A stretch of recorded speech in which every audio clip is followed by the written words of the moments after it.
여러 가지 좋은 그런 것들이 거기에 많이 있는데, 사람이 인공으로 양육한 소, 옥수수 먹인 소, 이런 게 나쁘다고 하는 거죠.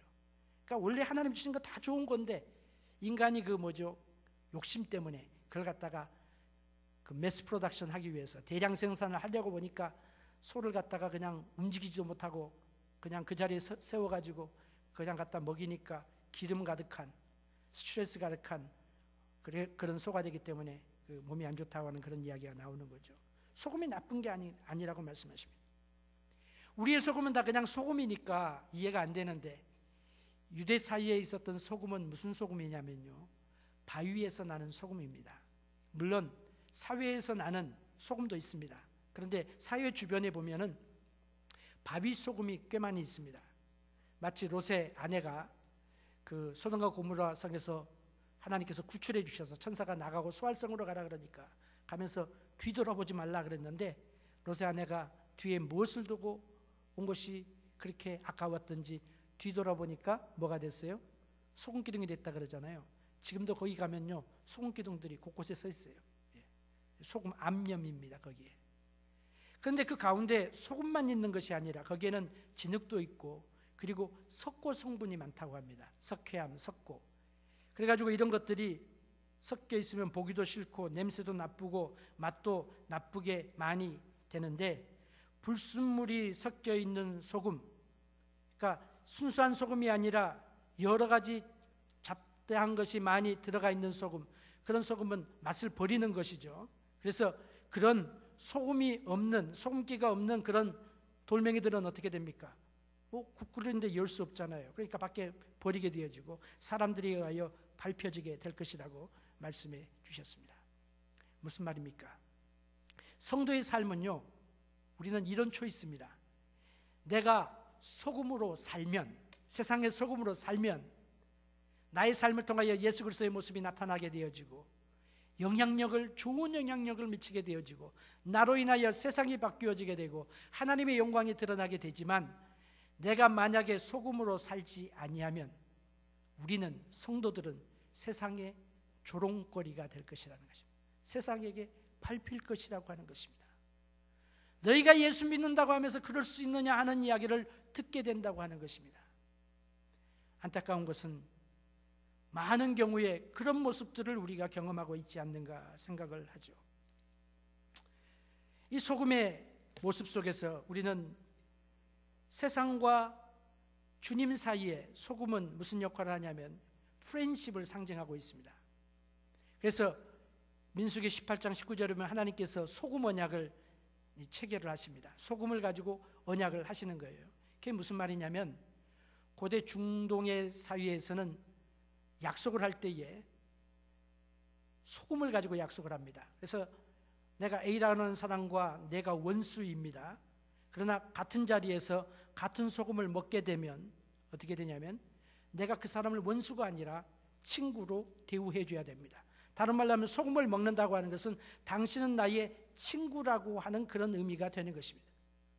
하나님이 우리와 언약을 세울 때 소금을 가지고 언약을 세우신 그 이유는 뭐냐? 우리가 하나님과 원수였는데 더 이상 원수가 아니다. 이제 너는 나의 자녀고 나의 친구고 나의 사랑하는 자라고 하는 그런 이야기죠. 아브라함이 소돔과 고모라가 멸망당한 이유를 우리가 알잖아요. 소돔과 고모라가 멸망당한 이유가 무엇입니까? 의인 10명이 없어서 멸망당했다 그러잖아요. 의인 10명. 의인 10명이 있으면 멸망당하지 않을 것이라고 주님께서 말씀하셨습니다. 의인 10명이 무엇입니까?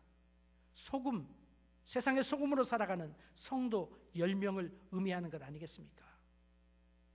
10명만 있으면 그 거대한 지경이 멸망하지 않는다. 그 말은 무슨 말이에요? 소금의 존재가, 우리의 존재가 그만큼 중요하다고 하는 사실을 우리에게 보여주고 계십니다. 옛날에 아랍 사람들이 서로 조약을 맺을 때에 이런 이야기를 합니다. 우리 사이에 소금이 있다, 그 말을 합니다. There is salt between us. 그 말은 무슨 말이냐면, 당신과 나는 더 이상 이제 반목과 원수가 아니라 하나다, 친구다, 프렌십을 의미하는 그런 의미예요. 마찬가지입니다. 우리가 세상에 살아갈 때에 우리의 삶을 통하여 예수 그리스도를 나타냅니다. 우리의 입술을 통하여 복음을 증거합니다. 예수 믿으라고 권합니다. 하나님의 사랑을 이야기합니다. 하나님의 나라가 임할 것을 선포합니다. 우리가 이렇게 살아가는 우리의 삶의 모습이 어떻게 되어지느냐?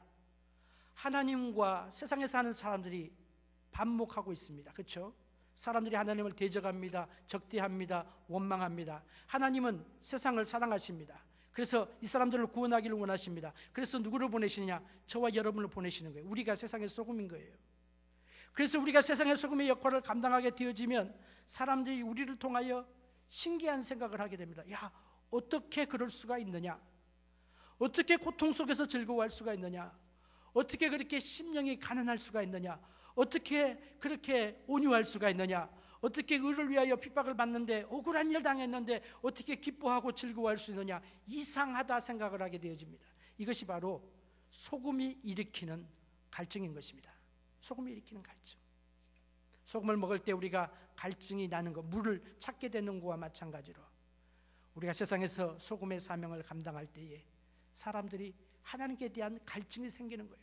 그래서 나도 네가 믿는 예수 한번 믿어보자, 나도 그 교회 한번 가보자, 나도 그 하나님 찾아보자 하는 그런 생각을 갖게 되는 것이 세상의 소금이라 주님께서 말씀해 주셨습니다. 너는 세상의 소금이라고 하는 그 말씀은 너희가 세상의 소금이 될 것이라는 말이 아닙니다.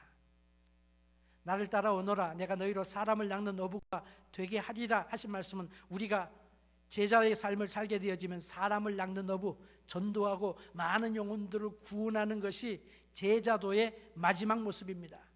제자 훈련의 목적은 지식이 많아지고 고매한 성품을 갖게 되어지고, 물론 그런 역사들을 하나님께서 다 주시지만 궁극적인 목적은 뭐냐? 사람을 낚는 어부가 되는 것입니다. 전도하는 것입니다. 교회의 존재도 마찬가지입니다. 그래서 우리가 세상에서 이런 삶을 살게 될 때에 나를 통하여 사람들이 하나님을 찾게 되어지고 하나님을 향하여 나오게 된다고 하는 것이죠. 근데 소금의 존재는 어떻게 됩니까? 내가 가서 세상의 소금이 되어 소금의 역할을 감당하게 되어지면 소금은 녹아서 없어지게 됩니다. 그렇죠? 나 자신의 존재는 감추어지게 됩니다. 오직 소금의 맛만 남게 되어지게 되는 것입니다. 오늘 내가 소금의 삶을 살아가게 되기를 원합니다. 예수님께서 너희는 세상의 소금이 될 것이라고 말씀하지 아니하시고 세상의 소금이다라고 말씀하셨습니다. 우리는 세상의 소금이기 때문에 예수님을 모시고 예수를 증거하고 예수를 이야기하고 예수를 나타내는 삶을 살게 되어지면 소금의 역사를 하나님께서 이루어 주실 것입니다. 이 세상에 필요한 존재가 무엇입니까? 소금입니다. 세상의 소금입니다. 오늘 한 주간 우리가 살아갈 때 세상의 소금으로 살아가고 주님의 임재하심 속에서 우리를 통하여 금년에 그리고 새해에 많은 영혼들을 구원하는 그런 놀라운 하나님의 역사가 저와 여러분을 통하여 나타나게 되기를 진심으로 소원합니다. 하나님 아버지 감사합니다. 한 주간도 하나님의 은혜 속에 우리를 품어주시고 세상의 빛으로 살아감으로 인하여 우리를 통하여 하나님의 영광을 크게 드러내며 많은 사람을 주님께로 인도하는 존귀한 하늘의 별과 같이 빛나는 주의 자녀들 되게 하여 주시옵소서. 지금은 교회의 머리 되신 우리 구주 예수 그리스도의 은혜와 하나님 아버지의 극진하신 사랑하심과 성령 하나님의 감동하시고 충만하심이 주님께 달려나와 함께 예배드리는 모든 사랑하는 우리의 하나님의 자녀들 위에 주의 피로 사신 뉴욕 필라델피아 장로교회 위에 지금부터 영원토록 함께 있을지어다. 아멘.